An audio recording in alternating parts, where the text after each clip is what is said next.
And after all, can Neymar's brain tell us anything about neuroscience?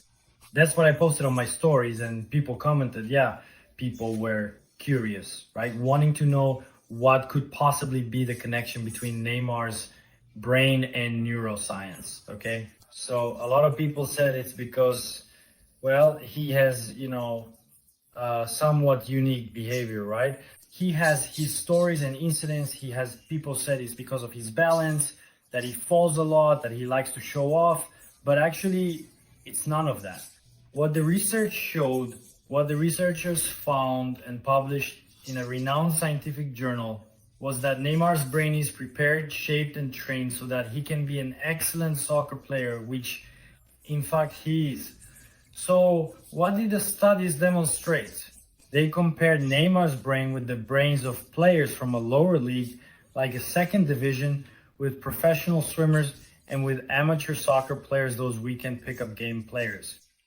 And what did they find? That to perform the same activity, the same soccer movement or play, Neymar's brain would light up just a single red spot, right?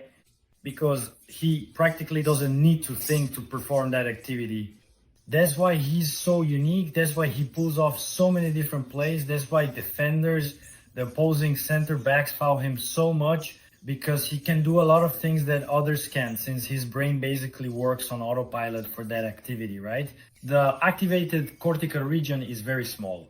This means he practically doesn't need to think to do it. It's automatic. He can dribble, think about the play, shoot at the goal, or pass to a teammate, all without having to think much about it. Whereas those other athletes, those other professionals who were compared to him, it was found that they needed much more cortical activation. In other words, they couldn't do things as automatically as Neymar does.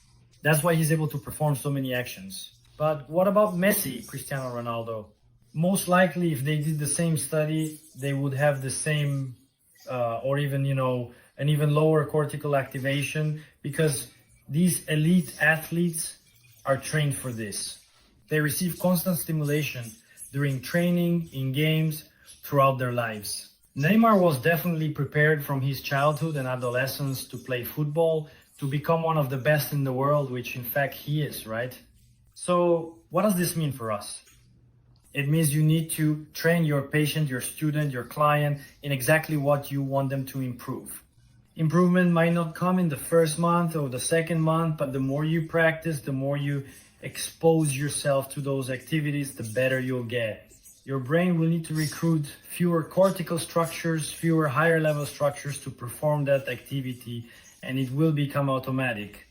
So if you want to see improvement in your patient, your client, your student, or even in yourself, in some activity, some capacity, some skill, you need to practice, you need training, you need repetition, and you need variability. These are the principles of learning, of motor learning. So if you enjoy learning about this field, if you want to improve your concepts, your abilities, your performance in the many different possibilities that our brain allows, you need training, you need repetition. So that's what Neymar's brain can teach us about neuroscience. Take care and see you next time.